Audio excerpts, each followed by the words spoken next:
Old Time Tales presents Tobin's Palm by O. Henry from his collection, The 4,000,000. Please take a moment to like, share, and subscribe to Old Time Tales. Tobin and me, the two of us, went down to Coney one day, for there was $4 between us, and Tobin had need of distractions. For there was Katie Mahorner, his sweetheart, of County Sligo, lost since she started for America 3 months before with $200, her own savings, and $100 from the sale of Tobin's inherited estate, a fine cottage and pig on the Bog Shannaw. And since the letter that Tobin got saying she'd started to come to him, not a bit of news had been heard or seen of Katie Mahorner. Tobin advertised in the papers, but nothing could be found of the clean. So to Coney me and Tobin went, thinking that a turn at the chutes and the smell of popcorn might raise the heart in his bosom. But Tobin was a hard-headed man, and the sadness stuck in his skin. He ground his teeth at the crying balloons. He cursed the moving pictures, and though he would drink whenever asked, he scorned Punch and Judy, and was for licking the tintype men as they came. So I gets him down a sideway on a boardwalk where the attractions were some less violent. At a little 6x8 stall, Tobin halts, with a more human look in his eye. "'Tis here,' says he, 'I will be diverted. I'll have the palm of me hand investigated by the wonderful palmist of the Nile, and see if what is to be will be.' Tobin was a believer in signs and the unnatural in nature. He possessed illegal convictions in his mind along the subjects of black cats, lucky numbers, and the weather predictions in the papers. We went into the enchanted chicken coop, which was fixed mysterious with red cloth and pictures of hands with lines crossing them like a railroad center.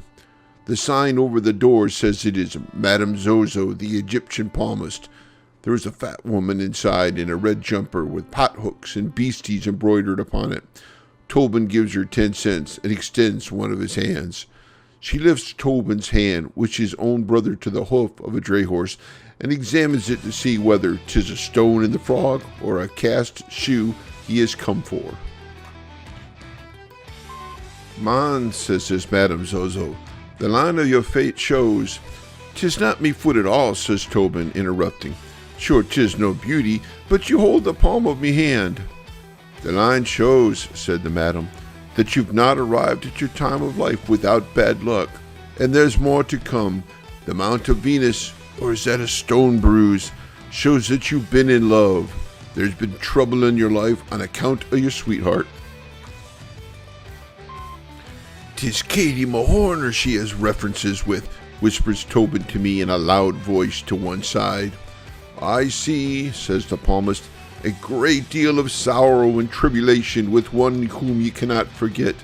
I see the lines of designation point to the letter K and the letter M in her name." "Whist," says Tobin to me. "Do you hear that?" "Look out," goes on the palmist, "for a dark man and a light woman, for they'll both bring you trouble. You'll make a voyage upon the water very soon and have a financial loss. I see one line that brings good luck. There's a man coming into your life who will fetch you good fortune. You'll know him when you see him by his crooked nose." "Is his name set down?" asks Tobin. "'Twill be convenient in the way of greeting when he backs up to dump off the good luck." "His name," said the palmist, thoughtful looking, "is not spelled out by the lines, but they indicate 'tis a long one, and the letter O should be in it. There's no more to tell. Good evening. Don't block up the door." "'Tis wonderful how she knows," says Tobin as we walk to the pier. As we squeeze through the gates, a black man sticks his lighted cigar against Tobin's ear, and there's trouble. Tobin hammers his neck, and the women squeal, and by the presence of mind, I drag the little man out of the way before the police comes. Tobin is always in an ugly mood when enjoying himself. On the boat, going back, when the man calls, "Who wants the good-looking waiter?" Tobin tried to plead guilty, feeling the desire to blow the foam off a crock of suds. but when he felt in his pocket, he found himself discharged for lack of evidence. Somebody had disturbed his change during the commotion. So we sat, dry, upon the stools, listening to the musicians fiddling on deck. If anything, Tobin was lower in spirits and less congenial with his misfortunes than when we had started. On the seat against the railing was a young woman dressed suitable for red automobiles, with hair the color of an unsmoked meerschaum. In passing by, Tobin kicks her foot without intentions, and being polite to ladies when in drink, he tries to give his hat a twist while apologizing, but he knocks it off, and the wind carries it overboard. Tobin came back and sat down, and I began to look out for him, for the man's adversities were becoming frequent. He was apt, when pushed so close by hard luck, to kick the best-dressed man he could see and try to take command of the boat. Presently, Tobin grabs my arm and says, excited, "John," says he, "do you know what we're doing? We're taking a voyage upon the water." "There now," says I, "subdue yourself. The boat'll land in 10 minutes more." "Look," says he, "at the light lady upon the bench, and have you forgotten the black man that burned me ear? And isn't the money I had gone? $1.65 it was." I thought he was no more than summing up his catastrophes so as to get violent with good excuse, as men will do, and I tried to make him understand such things was trifles. "Listen," says Tobin, "you've no ear for the gift of prophecy or the miracles of the inspired. What did the palmist lady tell you out of me hand? 'Tis coming true before your eyes. Look out," says she, "for a dark man and a light woman. They'll bring you trouble. Have you forgot the black man, though he got some of it back from me fist? Can you show me a lighter woman than the blonde lady that was the cause of me hat falling in the water? And where's the $1.65 I had in me vest when we left the shooting gallery?" The way Tobin put it, it did seem to corroborate the art of prediction, though it looked to me that these accidents could happen to anyone at Coney without the implication of palmistry. Tobin got up and walked around on deck, looking close at the passengers out of his little red eyes. I asked him the interpretation of his movements. You never knew what Tobin was in his mind until he begins to carry it out. "You should know," says he. "I'm working out the salvation promised by the lines in me palm. I'm looking for the crook-nosed man that's to bring the good luck. 'Tis all that will save us, John. Did you ever see a straighter-nosed gang of hellions in the days of your life?" 'Twas the 9:30 boat, and we landed and walked uptown through 22nd Street, Tobin being without his hat. On a street corner, standing under a gaslight and looking over the elevated road at the moon, was a man. A long man he was, dressed decent, with a cigar between his teeth, and I saw that his nose made 2 twists from bridge to end like the wiggle of a snake. Tobin saw it at the same time, and I heard him breathe hard like a horse when you take the saddle off. He went straight up to the man, and I went with him. "Good night to you," Tobin says to the man.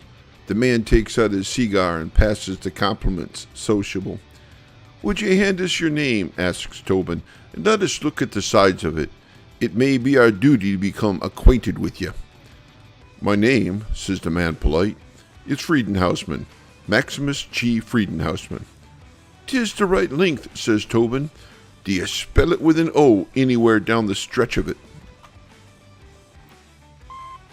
"I do not," says the man. "Can you spell it with an O?" inquires Tobin, turning anxious. "If your conscience," says the man with the nose, "is indisposed toward foreign idioms, you might, to please yourself, smuggle the letter into the penultimate syllable." "'Tis well," says Tobin. "You're in the presence of John Malone and Daniel Tobin." "'Tis highly appreciated," says the man with the bow. "And now, since I cannot conceive that you would hold the spelling bee upon the street corner, will you name some reasonable excuse for being at large?" "By the 2 signs," answers Tobin, trying to explain, "which ye display according to the reading of the Egyptian palmist from the sole of my hand. You've been nominated to offset with good luck The lines of trouble leading to the black man and to the blonde lady with their feet crossed in the boat, besides the financial loss of $1.65, all so far fulfilled according to Hoyle. The man stopped smoking and looked at me. Have you any amendments, he asks, to offer to that statement, or are ye one too? I thought by the looks of you, you might have him in charge. None, says I to him, except that as one horseshoe resembles another, so are ye the picture of good luck as predicted by the hand of me friend. If not, then the lines of Danny's hand may have been crossed. I don't know. There's two of you, says the man with the nose, looking up and down for the sight of a policeman. I've enjoyed your company immense. Good night. With that, he shoves his cigar in his mouth and moves across the street, stepping fast. But Tobin sticks close to one side of him, and me at the other. What, says he, stopping on the opposite sidewalk and pushing back his hat. Do you follow me? I tell you, he says very loud, I'm proud to have met you, but it is my desire to be rid of you. I'm off to me home. Do, says Tobin, leaning against his sleeve. Do be off to your home, and I will sit at the door of it till you come out in the morning. For the dependence is upon you to obviate the curse of the black man and the blonde lady and the financial loss of the 165. 'Tis a strange hallucination, says the man, turning to me as a more reasonable lunatic. Hadn't you better get him home?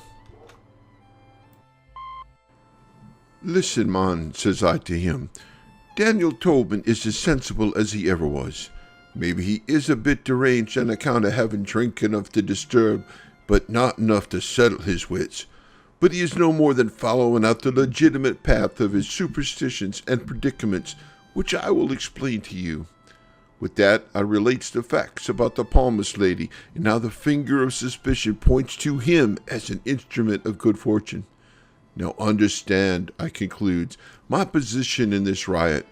I am the friend of me friend Tobin, according to me interpretations.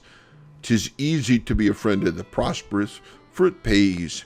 'Tis not hard to be a friend of the poor, for you get puffed up by gratitude and have your picture printed standing in front of a tenement with a scuttle of coal and an orphan in each hand. But it strains the art of friendship to be a true friend to a born fool, and that's what I'm doing, says I, for in my opinion, there's no fortune to be read from the palm of me hand that wasn't printed there with the handle of a pick.